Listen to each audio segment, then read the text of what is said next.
Hola amigos, soy José Moreno, con el gusto de siempre, con el estudio semanal de la Palabra de Dios. Como siempre estaremos viendo varios temas, sin embargo nos enfocaremos el día de hoy en un tema importante. Estamos ya en verano amigos, estamos ya en verano, lluvias, calor, pero seguramente también dentro de tu programación estarán los viajes, posiblemente con familia, amigos. Es muy interesante y muy gratificante poder hacerlos y sobre todo cuando las condiciones de salud precisamente lo permiten. Sin embargo, es importante que tú y yo tengamos cuidado, mucho cuidado, porque precisamente es en estas temporadas de calor cuando los imprevistos llegan a ser sumamente importantes. Acabo de leer una noticia que hace unos pocos días, en el pasado mes de junio, en la población de Salvatierra, Guanajuato, un hombre fue mordido por un animal ponzoñoso. A este hombre, arañas y alacranes ya lo habían picado en el pasado y pensó que sería, pues como en otras ocasiones, algo muy sencillo. Un dolor temporal, algunos medicamentos suaves, leves y eso sería todo. ¿Cuál va siendo su sorpresa? Que en menos de 24 horas el hombre estaba internado en el hospital con una necrosis avanzada. Su muerte fue inevitable. Su hija publicó en las redes sociales una invitación después de haber recibido la noticia de su padre fallecido. Publicó en las redes sociales la invitación a todos los que la vieran de no pasar por alto estos incidentes, no minimizarlos, mantener obviamente limpias las casas, cuidadoso el lugar a donde asistimos y evitar unas tragedias como la que le ocurrió a ella. Amigos, pocas cosas son tan letales como el veneno de una araña o una serpiente. La inmoralidad sexual, la inmoralidad sexual es una de esas cosas muy fuertes que nosotros debemos evitar. Te voy a invitar a que sigas conmigo en este estudio, en esta ocasión en Números capítulo 22 a Números capítulo 25. El estudio semanal tiene por título el nombre de Balac. Yo te voy a decir, es el nombre de un personaje bíblico y vamos a ver en esta ocasión a qué se refiere. Pero te invito a que me acompañes con tu Biblia a Números capítulo 22. Mientras vas allí, te quiero decir que estos estudios semanales es muy importante que tú veas el antes y el después. En esta ocasión tú podrás ver que no damos por terminado por completo este estudio, pero va a ser importante el de la próxima semana. Así que te voy a invitar a que estés pendiente con ello. ¿Ya estás listo? Números capítulo 22. Bueno, te voy a dar un poquito de contexto. Moab es un territorio que está ahí al lado este del Mar Muerto, hacia el sur de Israel. Ahí se encuentra. Y el día de hoy lo puedes encontrar como parte de la nación de Jordania, la población, el territorio de Jordania. Sin embargo, ¿cuál es el origen de este lugar de Moab que vamos a ver en esta ocasión? Bueno, su origen data desde tiempos de Abraham y de Lot. En Génesis capítulo 19 se narra una historia en la cual podemos ver el origen precisamente de Moab. ¿Te acuerdas de Sodoma y Gomorra, el fuego cayendo del cielo, Lot saliendo con su familia de ese lugar y le sobrevivieron sus dos hijas? Sin embargo, pues estas hijas en ese tiempo pues se quedaron sin posibilidad de contraer matrimonio, de tener pareja, porque pues obviamente la ciudad donde ellos vivían había sido destruida y con ello su sociedad. Al no tener ese prospecto cada una de ellas, lo que hicieron fue procrear con su padre a hijos. Uno de ellos, el hijo de la mayor, se llamó Moab precisamente. La semilla entonces pues de una sexualidad incorrecta dio origen a esta población y ahora, vamos siglos, muchos siglos después, ahora dio al pueblo de Israel un momento fuerte para que fueran ellos probados. La porción de Números 22 a Números 25 nos enseña dos cosas. Una de ellas, ni la magia, ni los hechizos, ni la brujería tienen realmente un poder en contra del pueblo de Dios. Pero también nos enseñan, y esto es lo que vamos a ver el día de hoy, que las tentaciones y sobre todo las tentaciones de tipo sexual Son aquellas que no deben desestimarse, por el contrario. El pueblo de Dios debe poner un énfasis muy grande en poder vencerlas, porque si no, esto será realmente lo que haga un menoscabo en el propósito y la bendición del pueblo elegido de Dios. Así que vamos a ver en Números capítulo 22, versículo 1, cómo Israel está ya casi en la meta. Dice así, Números 22:1: partieron los hijos de Israel y acamparon en los campos de Moab, junto al Jordán, frente a Jericó. Yo sé que cuando tú lees la Biblia encuentras muchas veces y partieron de aquí y acamparon acá, y partieron de aquí y acamparon allá. Sin embargo, en esta ocasión es algo diferente. Han pasado 40 años. La gente que está allí está por primera vez. Es cierto, toda la nación de Israel está ahí por segunda vez, pero toda la generación, excepto Moisés, Caleb y Josué, excepto ellos, todos los demás son nuevos en esta experiencia, no habían estado allí en este lugar y ahora están a punto de entrar, ahora sí, por fin, a la tierra prometida, y bueno, ellos serán probados. La última generación del desierto es una generación distinta, no la generación que no creyó, pero esta es una generación que ha nacido, vivido y todo el tiempo en el desierto, están acostumbrados a él, pero ahora viene algo nuevo. Balac y Balaam contra Israel. El versículo 2 de este capítulo dice así: y vio Balac, hijo de Zippor, todo lo que Israel había hecho al amorreo, y Moab tuvo gran temor a causa del pueblo, porque era mucho, y se angustió Moab a causa de los hijos de Israel. Aquí es donde sale el personaje de donde toma nombre el estudio, Balac. ¿Quién es este Balac? Bueno, Balac fue un rey, precisamente un rey de Moab y de Madián, y este rey sabía de la fama de Israel, sabía cómo ellos habían logrado hacerle frente a ejércitos anteriores. De hecho, en ese mismo territorio, 40 años antes, a un rey que los dominaba, Israel pudo vencerlo. Entonces Balac sabía que si no había podido con aquel rey hace 40 años, mucho menos podría contra Israel, quien venció a ese rey de tiempos antiguos en Moab. Pero seguimos en el estudio, versículos 5 y 6, Números 22, versículos 5 y 6. Por tanto, envió mensajeros a Balaam, hijo de Beor, en Petor, que está junto al río, en la tierra de los hijos de su pueblo, para que lo llamasen diciendo: un pueblo ha salido de Egipto y aquí cubre la faz de la tierra y habita delante de mí. Ven pues ahora, te ruego, maldíceme este pueblo, porque es más fuerte que yo, y quizá yo pueda herirlo y echarlo de la tierra, pues yo sé que el que tú bendigas será bendito y el que tú maldigas será maldito.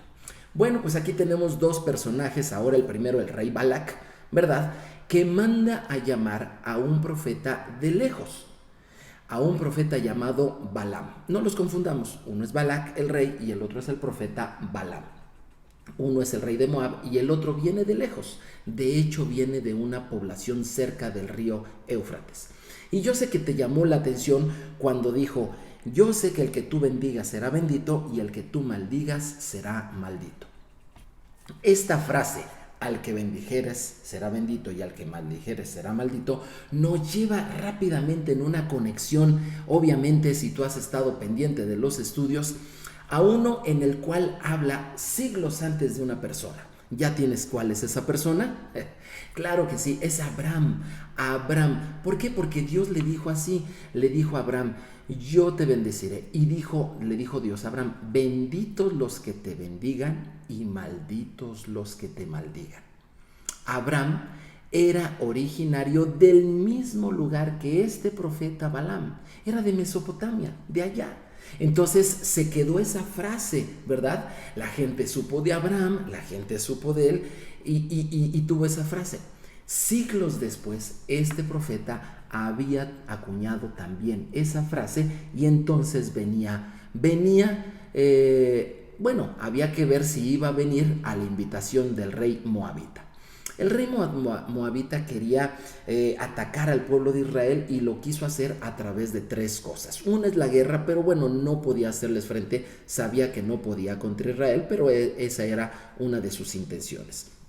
La segunda, buscaba los encantos, los hechizos, la magia, y para eso trajo a un profeta, alguien poderoso en el mundo espiritual para poder debilitar a Israel. Pero el tercero de los intentos, que fue el que más le funcionó, fue la seducción sexual. Bueno, vamos a ver entonces estos personajes. El primero de ellos, Balac. El significado de este nombre significa devastador, pero también significa vacío, ¿sale? Este hombre, este rey, está representando al enemigo de Israel, el enemigo también de nuestras vidas, al mismo Satanás. Este personaje es un personaje devastador, pero en realidad está vacío, no puede hacernos frente. En realidad, aunque sea un rey Balac, no tiene poder en contra del pueblo de Israel. Sin embargo, hay un dato interesante que el día de hoy quiero que veas. Era un rey de Moab, pero también de Madián, y Madián era la nación originaria, fíjate bien, de Séfora, la esposa de Moisés. Sí, hay una conexión entre Israel y Moab, y es que Séfora, la esposa del líder principal de Israel, era de allí, precisamente de allí. El segundo personaje es Balaam. Si nosotros vemos qué significa su nombre, Balaam significa sin pueblo. Y es que este profeta de allá de Mesopotamia, él era un tipo de mercenario espiritual, él se vendía, él lo que le interesaba simplemente era el dinero. Tenía un fuerte amor por el dinero y por el poder.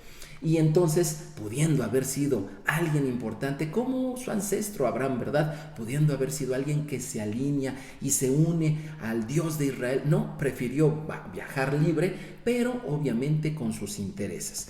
Este era un hombre que tenía una conexión también con Israel, fíjate, porque por decirlo así, aquí en México decimos que cuando dos personas nacen en un mismo lugar son paisanos. Bueno, pues Balaam era, por decirlo así, paisano de Abraham, el patriarca de Israel. Y el tercer personaje es toda la nación de Israel. Pero ¿qué significa el nombre de Israel? Significa el que lucha con Dios o junto a Dios y vence. Ya aquí ya nos empieza a dar una total seguridad de que estos adversarios no podrían contra Israel. Y no porque Israel fuera alguien especial, porque el pueblo de Israel fuera alguien importante, sino simple y sencillamente porque el Dios de Israel es quien lo protegía. Y aunque Balaam y Balac son enemigos, ambos provenían de naciones que tenían una relación en historia y en conexión afectiva con Israel. A lo mejor tú me estarás diciendo, bueno, ¿y todo esto qué tiene que ver? Bueno, el día de hoy nosotros vivimos en una situación también compleja. Y cuando nosotros tenemos que definir asuntos de santidad en cuanto a la sexualidad, muchas veces nos vemos impedidos, o al menos así lo sentimos, por la historia de nuestra familia, por el lugar de donde venimos, por la cultura en la cual crecimos, ya sea nosotros, nuestros abuelos, y pensamos que hay cierta carga ahí de ese tipo que va a hacer imposible que nosotros nos neguemos a tentaciones sexuales. Te quiero decir, esto no es así. Y vamos a ver más adelante en el estudio. Números capítulo 22, pero ahora te pido que me acompañes al versículo 10 al 12. Dice, y Balaam respondió a Dios: Balac, hijo de Zippor, rey de Moab, ha enviado a decirme, he aquí este pueblo que ha salido de Egipto cubre la faz de la tierra. Ven pues ahora y maldícemelo, quizá podré pelear contra él y echarlo. Entonces dijo Dios a Balaam, no vayas con ellos ni maldigas al pueblo, porque bendito es. Quizá Balaam no sabía de la conexión que había entre el pueblo de Israel y su patriarca Abraham y él, y que su patriarca y él eran paisanos. Quizá no lo sabía, pero lo que me llama la atención es que Balaam tenía una comunicación fuerte y completa, clara, muy clara con el Dios eterno. Así que hay personas que dicen que Balaam era un adivino, hay personas que llegan a decir que Balaam era un brujo, pero aquí en la escritura habla de que Balaam era un profeta, alguien que conocía a Dios, que hablaba con él y que hablaba con una claridad completa. Es muy importante que veamos que estas no son cualidades que garanticen en una persona que va a estar haciendo lo correcto. ¿Sí? ¿Me estás escuchando bien? El día de hoy, igual que en ese tiempo con Balaam, el día de hoy hay muchas personas que hablan con Dios o que conocen de Dios, pero eso no garantiza que estén haciendo las cosas que Dios quiere que hagan. Así que este hombre que tenía una conexión, una plática continua con Dios, Dios le dijo, no vayas porque yo decidí bendecir a ese pueblo y no habrá quien lo pueda maldecir. Versículo 19. ¿Por qué te pido que vayas a este? Balac, el rey, lo invitó por primera vez y se negó. Entonces lo invitó por segunda vez, mandándole mejores emisarios y ofreciéndole mejor dinero. Y en el versículo 19 le dijo a los segundos emisarios, el profeta les contesta a los segundos emisarios, os ruego por tanto que ahora que reposéis aquí en esta noche, para que yo sepa qué me vuelve a decir Dios. Y vino Dios a Balaam de noche y le dijo, si vinieron para llamarte estos hombres, levántate y ve con ellos, pero harás lo que yo te diga. Me llama mucho la atención. Hay muchas veces que nosotros sabemos perfectamente lo que Dios quiere, sabemos también perfectamente lo que Dios no quiere. Pero en muchas ocasiones hay personas que tratan de buscar la manera en hacer que Dios diga que sí. Ándale, Dios, dinos que sí. Sabes que lo que estás pidiendo está mal, pero aún así insistes. Y muchas veces te sorprende porque Dios no te pone trabas para esto. Y aquí surge una pregunta, porque Dios le dio permiso, ve con ellos. Ya le había dicho la primera vez que no, pero en esta ocasión le dice, ve con ellos. Al decirle ve con ellos, ¿es que Dios le daba permiso? La respuesta es sí. Al decirle en esta ocasión, ve con ellos, Dios estaba aprobando lo que Balaam iba a hacer. La respuesta obvia es no. Dios permite a las personas hacer cosas, pero eso no significa que las personas tengan la aprobación de Dios. Y aquí hay algo muy importante que vamos a aprender el día de hoy. Cuando tú te propones algo en tu vida e insistes, Dios finalmente lo va a permitir, pero eso no quiere decir que lo vaya a aprobar. ¿Por qué lo hace así Dios? Porque Dios dejó en nosotros la fuerza de voluntad. Con ella tú puedas hacer grandes y buenas y correctas cosas en la vida. Y por eso es que Dios no te detiene. Pero también te dio la fuerza de voluntad. Y si tú insistes en hacer lo que no deberías de hacer, finalmente Dios lo va a permitir. Pero ten cuidado, porque nunca recibirás la aprobación. Esto le pasa muchas veces a muchas personas, ¿verdad? Por ejemplo, esto se da mucho en la familia. El hijo o la hija están insistiendo en mantener una relación de amistad con alguien que no le conviene. Y papá y mamá les dicen que no. Finalmente, ante la insistencia del hijo o la hija, los papás terminan cediendo. ¿Por qué? ¿Por debilidad? No. ¿Porque finalmente están aprobando eso? No. Están permitiendo que el hijo o la hija se enfrenten a las consecuencias de sus decisiones. Balaam practicaba abiertamente una relación con Dios. Sin embargo, tenía, como te dije, dos problemas. Uno, tenía el amor al dinero. Y dos, tenía una fuerte inclinación por una sexualidad torcida, muy torcida. ¿Qué hay de esto? Hay personas que piensan que porque tienen conocimiento de Dios, por eso están libres de pecado y por eso las cosas que hacen estarán bien. Pero Jesús en Mateo capítulo 7, versículos 15 al 20 nos advierte acerca de los falsos maestros. Sí, Jesús habla de los falsos maestros y la Biblia también nos habla de que estos serán engañadores y engañándose ellos mismos. Hablarán de piedad, hablarán de libertad, pero con sus hechos lo negarán. Así que yo te invito en este tiempo en el cual hay muchos maestros de la palabra de Dios, que te fijes más que nada en lo que, no tanto en lo que dicen, sino fíjate en lo que hacen. Y yo te pediría que si tú tienes a alguien que te guía en lo espiritual, alguien que te enseña, pues puedes dar gracias a Dios porque te está guiando en lo espiritual, pero te voy a pedir que revises si en verdad es un verdadero maestro de la palabra de Dios.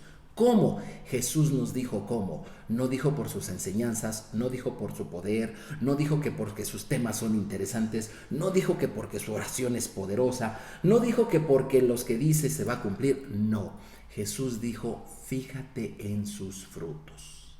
Fíjate en sus frutos. ¿Y cómo nos podemos fijar en los frutos de esas personas? Bueno, en primer lugar, ¿cuál es su conducta? ¿Cómo se conducen? También te puedes fijar cuáles son sus palabras, sobre todo, sus palabras en público coinciden con sus palabras en privado, son los mismos en público y en privado.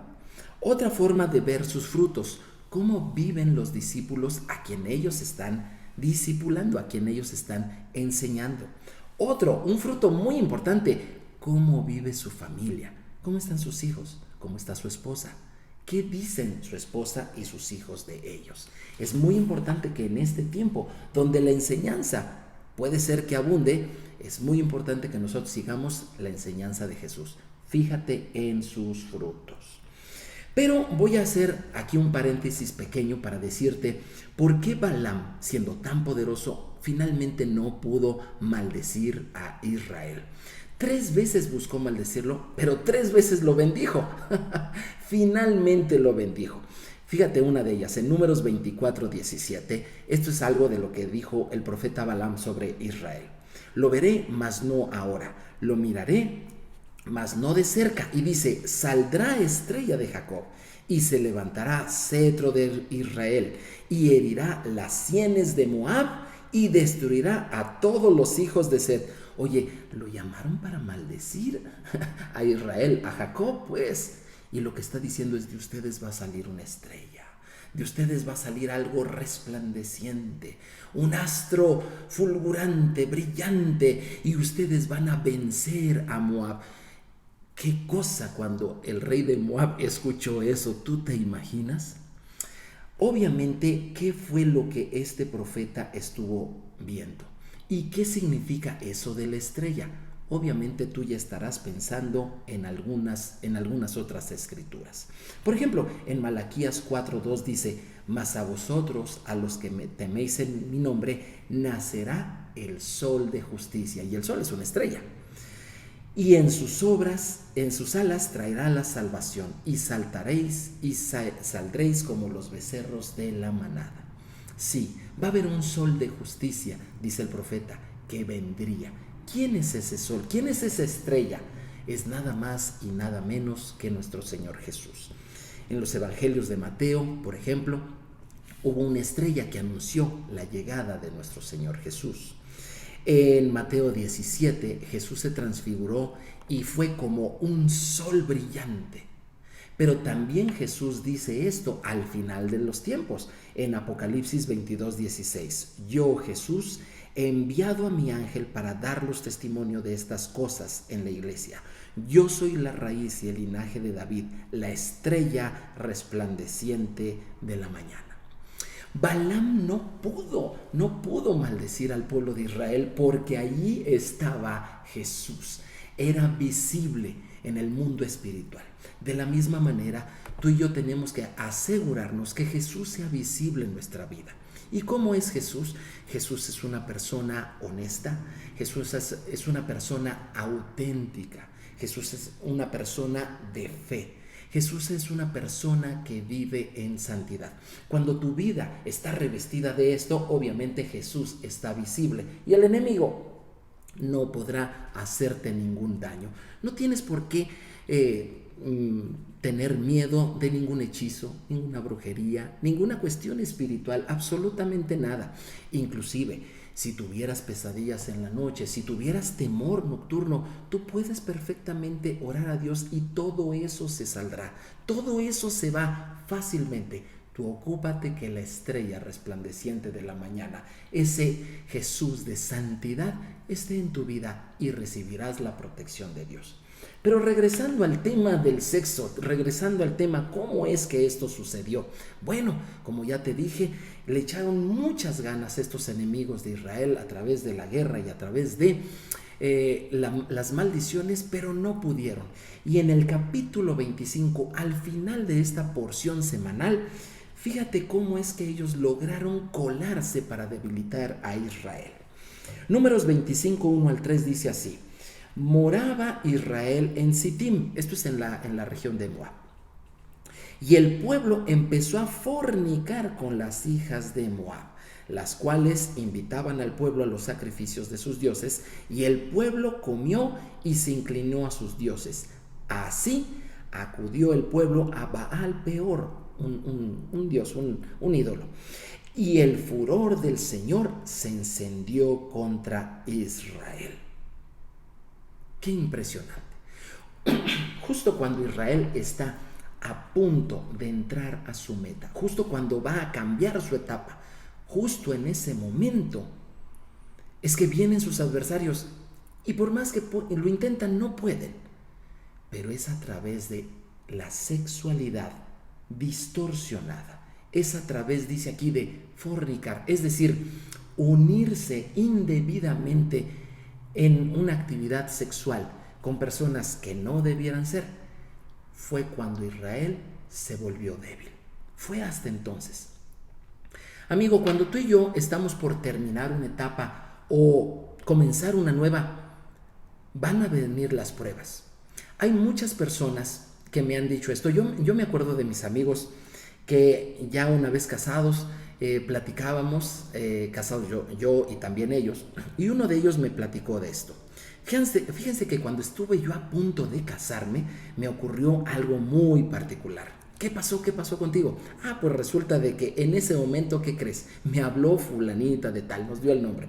Una persona que había tenido una relación sentimental en el pasado con ella. Y le dijimos, bueno, ¿y qué pasó? ¿Qué pasó con esto? ¿Pensaste en no casarte? ¿Pensaste en no llegar a tu destino, por así decirlo? Y dice, mira, estuve tentado a no hacerlo, estuve tentado porque, pero yo no sé por qué en ese momento ocurrió estas cosas. Hay muchas veces que cuando tú tienes que tomar decisiones importantes y sobre todo en cuanto a tu vida sentimental, espiritual y desde luego sexual a través del matrimonio, llegan muchas tentaciones en las cuales estarás siendo probado. En este mundo, en este tiempo, en esta época que nos tocó vivir, donde hay, digamos, por decirlo así, tanto calor, vivimos en un verano espiritual. Ten cuidado, los animales ponzoñosos andan por ahí y tú tienes que cuidarte. No minimices este hecho, síguete guardando en santidad. Si tú has podido hacerlo hasta el día de hoy, no permitas que la liviandad sexual de esta temporada te ataque como si fuera un veneno ponzoñoso al cual muchos minimizan. Al contrario, las tentaciones estarán, a muchos se les ha presentado. De hecho, a un servidor, antes de casarme, también hubo las oportunidades de no llegar a mi destino. Bendito sea el Señor, que me quitó a Balaam, que me quitó a todas estas cosas, y pude yo llegar a mi destino para poder vivir en santidad mi vida matrimonial. En conclusión, número 1, un día terminará nuestra travesía y a medida que nos acercamos a ese final, el mundo será probado, sobre todo en el área de la sexualidad. Nada podrá vencer a los hijos de Dios a menos que ellos cedan ante tentaciones sexuales. Número 2, al final de esta etapa, al final de los tiempos, al final, a medida que nos acercamos, van a abundar los maestros de la palabra de Dios. Gente con gran conocimiento, sin embargo, con vidas torcidas. Revisa mejor sus vidas y no te vayas nada más por lo que dicen o el carisma que tengan. Y tercero, Jesús es la estrella de la mañana, ese hombre guardado en santidad. Ese hombre que se guardó para la voluntad de Dios debe de ser tu maestro, debes de aprender de él y debes de ser una persona que se parezca a él, de tal manera que en tu vida la estrella resplandeciente de la mañana sea visible también para tus enemigos. Soy José Moreno, que el Señor te bendiga. No olvides compartir, suscribirte y darle like. Nos vemos en la siguiente clase.